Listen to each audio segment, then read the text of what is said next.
আসসালামু আলাইকুম এভরিওয়ান। আজকে যে ম্যাথটা করব সেই ম্যাথটা হচ্ছে আগের অর্থাৎ 3 নম্বর ম্যাথের মতনই সেম। 3 নম্বর ম্যাথে আমরা সবাই যেটা দেখেছিলাম যে একইভাবে মৌলিক উৎপাদকের সাহায্যে বর্গমূলের যে নিয়মটা সেই নিয়ম অনুসারে করেছি এবং যেটা জোড়াবিহীন ছিল সেটার সাথে সেম জিনিসটাই গুণ করে, যেটা জোড়াবিহীন ছিল সেই জিনিসটাকে আবার গুণ করে আমরা এটাকে কি বলছিলাম, ক্ষুদ্রতম সংখ্যা বের করে ফেলছিলাম। এবারও সেম ম্যাথটা যদি এই ক্ষেত্রে, যেমন এই ম্যাথটা দিয়ে যদি বলি, এই ম্যাথটার ক্ষেত্রে 5 জোড়াবিহীন ছিল, তাই আমরা এর সাথে 5 দ্বারা গুণ করলে এটা একটা পূর্ণবর্গ সংখ্যা হয়ে গেছিল। কিন্তু আবার একইভাবে চিন্তা করেন যে আমাদের এখানে বলছে যে কোন সংখ্যা দ্বারা ভাগ করলে, কোন সংখ্যা দ্বারা ভাগ করলে এটা পূর্ণবর্গ সংখ্যা হবে। ভাগ করবে বলছে মানে এই যে যেটার জোড়া নাই সেটা দ্বারা যদি ভাগ করি তাহলে সেটাও আবার পূর্ণবর্গ সংখ্যা হয়ে যাবে। কথা কি বুঝতে পারছি? যেটা জোড়া নাই, যখন গুণ করার কথা বলা হবে তখন ওটাকে একটা জোড়া বানিয়ে দিতে হবে। যেমন এখানে 5 আসছিল, তাই 5 এর জোড়া হিসেবে 5 দ্বারা আরো গুণ করে এটাকে একটা জোড়া বানিয়ে দিছি। তাহলে এটা একটা হয়ে গেছে পূর্ণবর্গ সংখ্যা। একইভাবে যখন আমাকে ভাগ বলা থাকবে সেই ক্ষেত্রে যেটা জোড়া নাই সেটাকে টোটালি বাদ দিয়ে দেবো। বাদ মানে কি, যেরকম 5 দ্বারা 5 এরকম আকারে আছে, তাহলে আমরা ধরেন যে এই 5 দ্বারা সেটাকে ভাগ করে দিলাম, ভাগ করে দিলে তো এটা হারাই গেল, তাহলে জোড়াই নাই, তাহলে তো এর জোড়া বানানোর কোনো মানে একা কেউই নেই, জোড়াবিহীন ওরা একা কেউই নেই, তাহলে আমার আর জোড়া বানানোর দরকার হচ্ছে না, পূর্ণবর্গ সংখ্যা হয়ে যাচ্ছে, যেহেতু সবাই জোড়া জোড়া আছে। জোড়া থাকলে তো পূর্ণবর্গ হয়। তাই অঙ্কটা একদম হুবহু সেম, শুধু কথা লেখার সময় এই গুণের জায়গায় ভাগটা লিখতে হবে। ঠিক আছে, গুণের জায়গায় শুধু ভাগটা লিখতে হবে, আর কোনো চেঞ্জ নেই।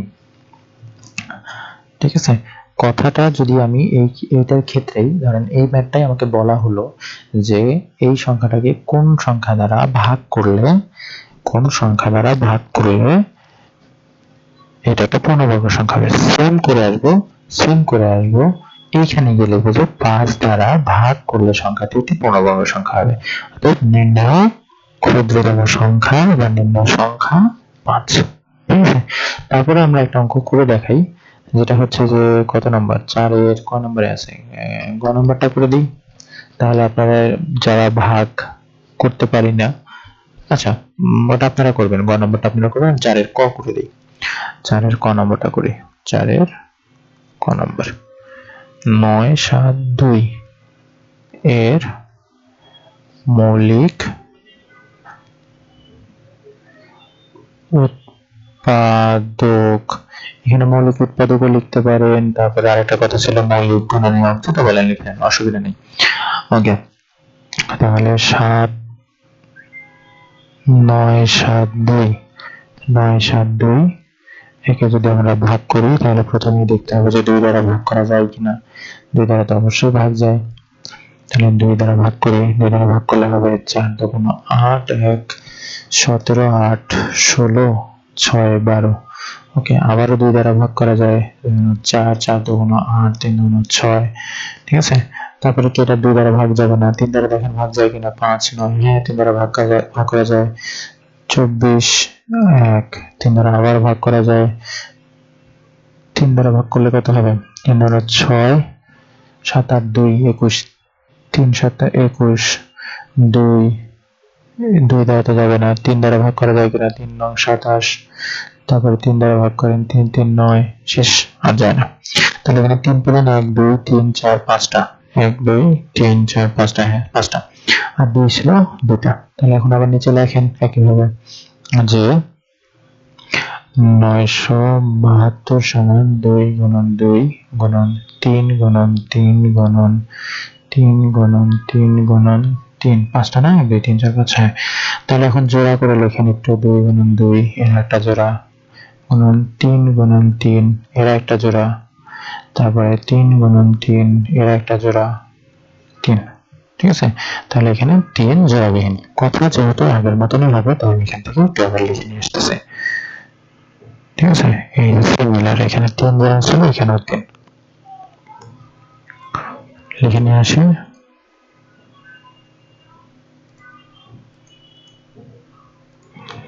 ওকে, এখানে 3 জোড়াবিহীন, সবকিছু সেম থাকবে। হ্যাঁ, তাহলে এইখানে সংখ্যাটুকু শুধু বাদ যাবে, এখানে যে সংখ্যাটুকু শুধু বাদ যাবে, সংখ্যা আমাদের এখনকার যে অঙ্ক সেই অঙ্কের সংখ্যাটা বসবে। এখানে সংখ্যা ছিল 972। 972 একটি পূর্ণবর্গ সংখ্যা নয়, বিহীন। ওকে, তাহলে 3 দ্বারা এই যে গুণটা হয়ে যাবে কি ভাগ, দুইটা কিভাবে ভাগ হয়ে যাবে, ভাগ করলে সংখ্যাটা একটি পূর্ণবর্গ সংখ্যা হবে। অর্থাৎ নির্ণয় কোশ্চেনটা যেভাবে ছিল, কোন সংখ্যা ক্ষুদ্রতম সংখ্যা দ্বারা ভাগ করলে ভাগফল পূর্ণ, অর্থাৎ নির্ণয় সংখ্যাটা হবে হচ্ছে 3। অ্যান্সার। ঠিক আছে, বাকি দুটো অঙ্ক মানে এইটার সাথে যে বাকি দুটো অঙ্ক আছে অর্থাৎ এই যে খ এবং গ আপনারা নিজেরা করবেন। যারা আমার এই প্লেলিস্টে ধরে ম্যাথ করতেছেন তারা হোমওয়ার্কের ছবি আমাকে কমেন্টে দিয়ে দিবেন, কমেন্টে হোক যেভাবে হোক আমাকে দিবেন, আমি চেক করে আপনাদেরকে জানাবো। ওকে,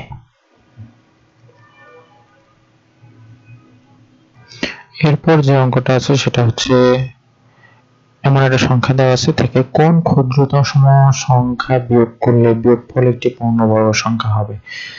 তার মানে আমাদের এই ক্ষেত্রে যে সংখ্যাটা বেশি আছে সেই সংখ্যাটাকে আমাদের বিয়োগ করতে হবে, এর কাছাকাছি পূর্ণবর্গ সংখ্যা যেটা আছে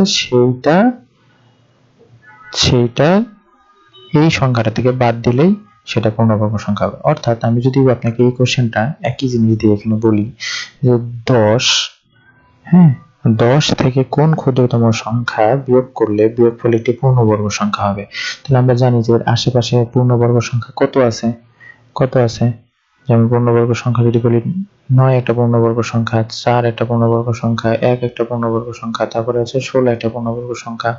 ঠিক আছে, যেহেতু বিয়োগ করার কথা বলছে তাই 10 থেকে বিয়োগ করলে কত, এর কাছাকাছি এরা আছে, তাহলে বিয়োগ করতে হবে 1। ঠিক আছে, তার মানে আমাদের বের করতে হবে যে কোন সংখ্যাটুকু বা কোন অংশটুকু বেশি আছে। ঠিক আছে, কোন অংশটুকু বেশি আছে, ধরেন যে এটাকে যদি আমরা 10কে যদি করি, একটা জোড় সংখ্যা 3 দিলাম 9 হইলো, বিয়োগ করলাম 1, তাহলে এই অংশটা হবে আমার বিয়োগ করতে হবে। ঠিক আছে, তাহলে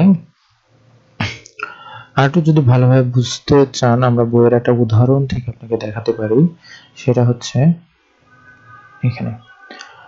এটাতে দেখেন এমন একটি সংখ্যা ক্ষুদ্রতম সংখ্যা বিয়োগ করলে বিয়োগফল একটি পূর্ণবর্গ সংখ্যা হয়। এটা হচ্ছে বর্গমূল বের করছে, শেষ ভাগশেষ যে অংশটুকু ছিল বা এই বর্গমূল করার পরে যে শেষের যে অংশটুকু ছিল, আমাদের ক্ষেত্রে যেমন 1 ছিল এই ক্ষেত্রে 6 আছে, তাহলে এই 6টা এই যে এত এর বর্গমূল ভাগের সাহায্যে নির্ণয় করতে গিয়ে 6 অবশিষ্ট থাকে, সুতরাং প্রদত্ত সংখ্যা থেকে 6 বাদ দিলেই প্রাপ্ত পূর্ণ সংখ্যাটি পূর্ণবর্গ হবে। ঠিক আছে, মানে এই অংশটাকে বাদ দিয়ে দিতে হবে, নির্ণয় ক্ষুদ্রতম সংখ্যা 6। আশা করি বুঝতে পারছেন। চলেন আমরা একটা অঙ্ক করে দেখি।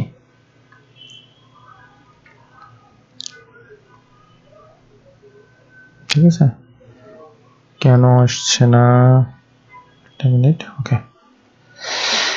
এবার তাহলে আমাদের অঙ্কটা শুরু করি। 450 কত নাম্বার, 5 নাম্বার। 5 নাম্বার আছে 4 6 3 9, একবারে করলাম।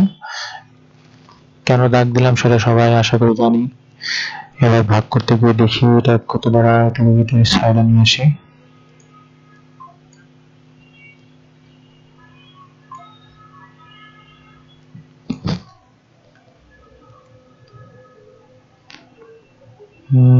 থাক, শুধু শুধু। আচ্ছা, এখন এর কাছাকাছি পূর্ণবর্গ সংখ্যা কত আছে, কাছাকাছি পূর্ণবর্গ সংখ্যা যেটা আছে আমরা একটু কাউন্ট করে দেখি। 3 স্কয়ার 9, তা 4 স্কয়ার 16, 5 স্কয়ার 25, 6 স্কয়ার 36, 7 স্কয়ার 49, তার মানে কাছাকাছি আছে হচ্ছে 6 স্কয়ার। 6 স্কয়ার মানে হচ্ছে 36, বিয়োগ করলে হবে হচ্ছে 10। একই নিয়ম সবার মনে আছে আশা করি। 6 এর দ্বিগুণ হবে অর্থাৎ এখানে বসবে 12। এখন উপর থেকে কি আসবে, জোড়াটা চলে আসবে, জোড়াটা নিয়ে আসছি। এবার দেখেন এখানে যদি একও বসান তাহলে আপনার একের সাথে 121 গুণ করতে হবে। এবং একটু মনে রাখতে হবে আমরা যেহেতু প্রথম সংখ্যা, আমি একটু ভাগ করানোর সময় যে জিনিসটা করাই সাধারণত, যে আপনার এখানে তো একটা সংখ্যা বসবে, তাই না? এই সংখ্যাটাকে আমরা ধরতেছি না, ধরেন যেখানে শূন্য আছে, তাহলে প্রথম সংখ্যা দুটোতে আমরা একটু এই অঙ্কটা করার চেষ্টা করি।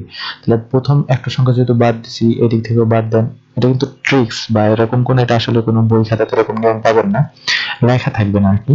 কিন্তু আমরা যারা ম্যাথ করে থাকি তারা হচ্ছে এই নিয়মগুলো একটু ফলো করে থাকি, সুবিধা হয় তাড়াতাড়ির জন্য।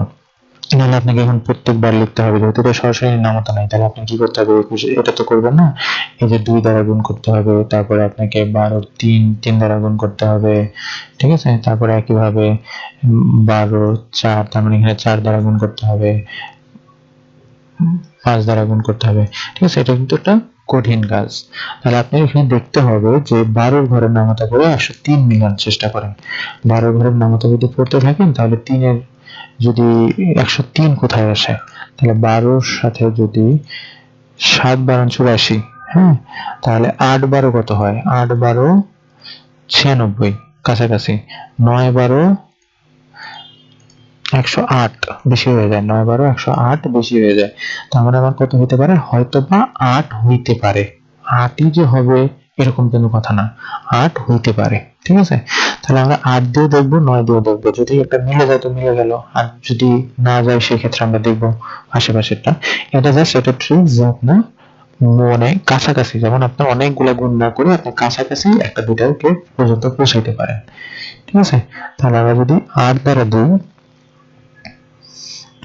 8 দ্বারা গুণ করি, 8 8 64, 4 হাতে 6,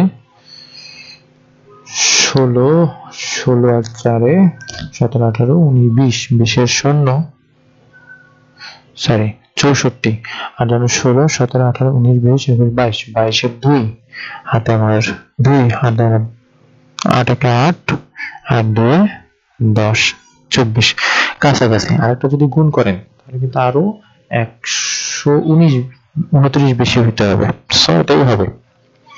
চাইলে করে দেখতে পারেন, এটার সাথে 9 গুণ করে দেখতে পারেন, যেটা বেশি আসবে। তাহলে আমরা 8 দিই, 8 যদি এখানে বসে সেক্ষেত্রে এখানে বসবে 8, 8 দ্বারা গুণ করলে হবে হচ্ছে 1024, বিয়োগ করেন, বিয়োগ করলে এই ক্ষেত্রে আসবে হচ্ছে 5 15 15 আসবে, ঠিক আছে? এই অংশগুলো কেটে দিই। ওকে, এবার যেটা করব, আমাদের একটু বাংলা কথাটা লিখতে হবে, যেমনটা আমরা হচ্ছে বইতে দেখছিলাম, হ্যাঁ, বইয়ের মধ্যে যেমনটা লিখছিলাম। তাহলে এখানে যে সংখ্যাটা আছে যে 6 8 4 6 3 9, এর বর্গমূল ভাগের সাহায্যে নির্ণয় করতে গিয়ে এর বর্গমূল ভাগের সাহায্যে নির্ণয় করতে গিয়ে 15 অবশিষ্ট থাকে।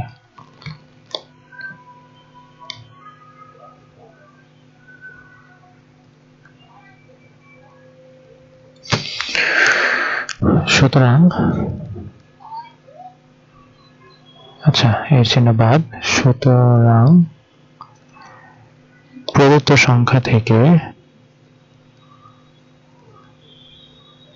প্রদত্ত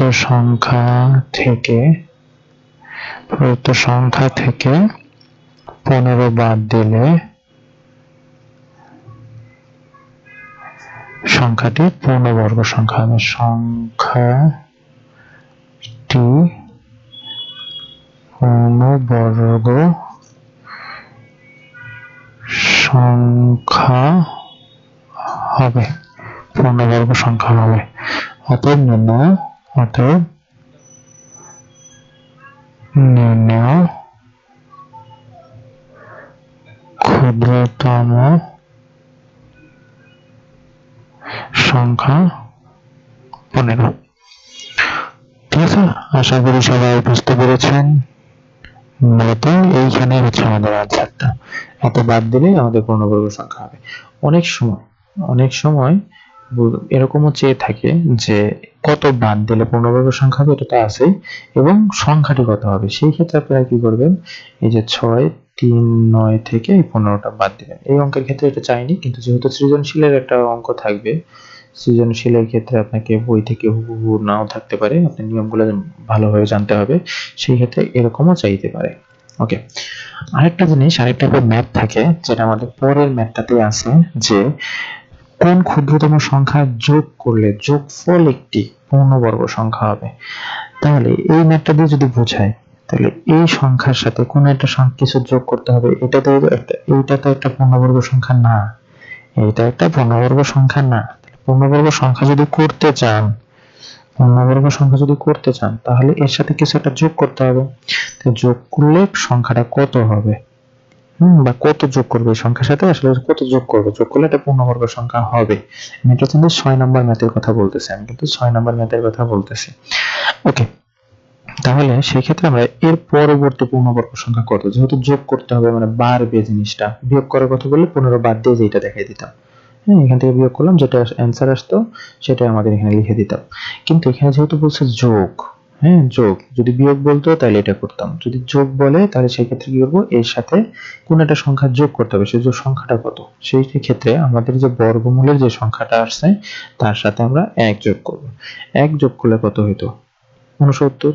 তো 69-এর বর্গ করলে কত হয় সেই জিনিসটা বের করতাম, বর্গ করলে একটা সংখ্যা বের হতো, সেই সংখ্যা থেকে এই সংখ্যাটাকে তখন বাদ দিতাম, বাদ দিলে যেটা আসতো সেটাই হইতো আমাদের অ্যান্সার। ঠিক আছে, বুঝতে অসুবিধা হতে পারে, সেই ক্ষেত্রে আমরা একটু অঙ্কটা করে দেখাই। 6 নম্বর অঙ্কতে 5605, 5 6 6 নম্বর কত আছে যেন, 5605, তাই তো, 5605, 5605। ওকে, তাহলে অঙ্ক কিন্তু আমি একবার বুঝিয়ে ফেলছি, আরেকবার আমি করার সাথে সাথে বলবো, সবাই একটু মনোযোগ দিবেন। 5605, আমি এই অংশগুলো আর বলতেছি না, কেন কিভাবে দাগ দিতে হবে না দিতে হবে এই জিনিসগুলো আপনারা সবাই জানেন। আচ্ছা, আমি সরাসরি যাচ্ছি। 7 7 49, 8 8 64, তাহলে হবে হয়তো 7 7 49, বিয়োগ করলে বিয়োগফল হবে হচ্ছে এখান থেকে হবে 7, হ্যাঁ বিয়োগ করলে 7 হবে।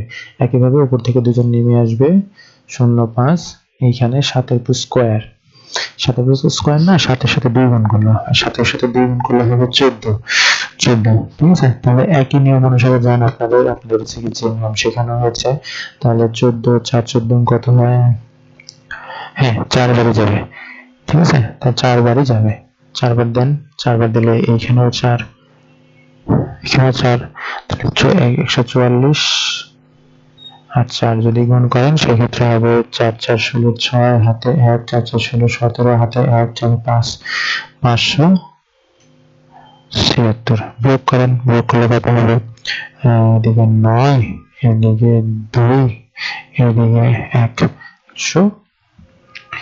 129।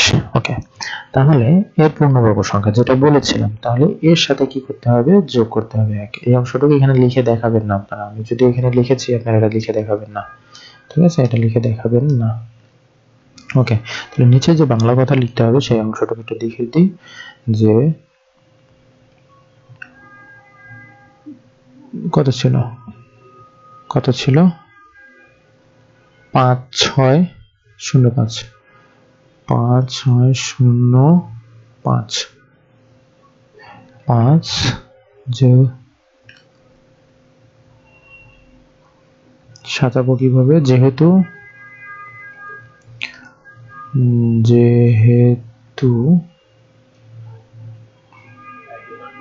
5604 সংখ্যাটি বর্গমূল নির্ণয় করার সময়, বর্গমূল নির্ণয় করার সময়, বর্গমূল নির্ণয় করার সময় 100 ভাগশেষ বলতে পারেন, ভাগশেষ 129 আছে, কাজে প্রদত্ত সংখ্যাটি পূর্ণবর্গ সংখ্যা নয়। কাজেই প্রদত্ত সংখ্যাটি পূর্ণবর্গ সংখ্যা নয়।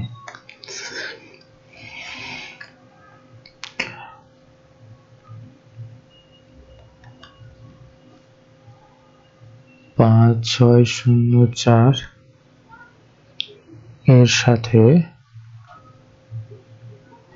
এর সাথে কোনো ক্ষুদ্রতম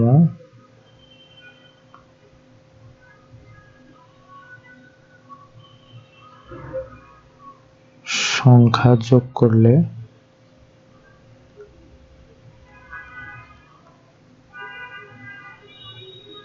যোগফল পূর্ণবর্গ সংখ্যা হবে। পূর্ণবর্গ সংখ্যা হবে।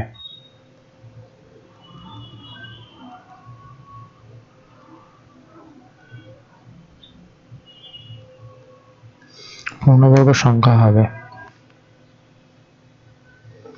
এবং তখন বর্গমূল হবে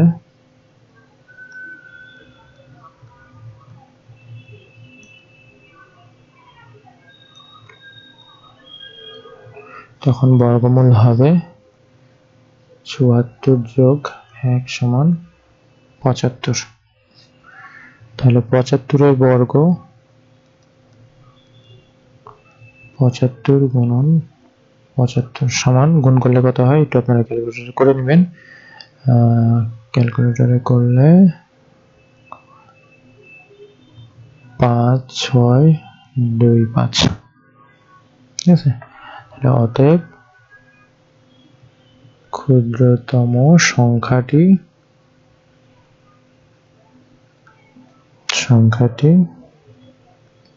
৫৬২৫ বিয়োগ ৫৬০৪ বিয়োগ করলে কত হবে?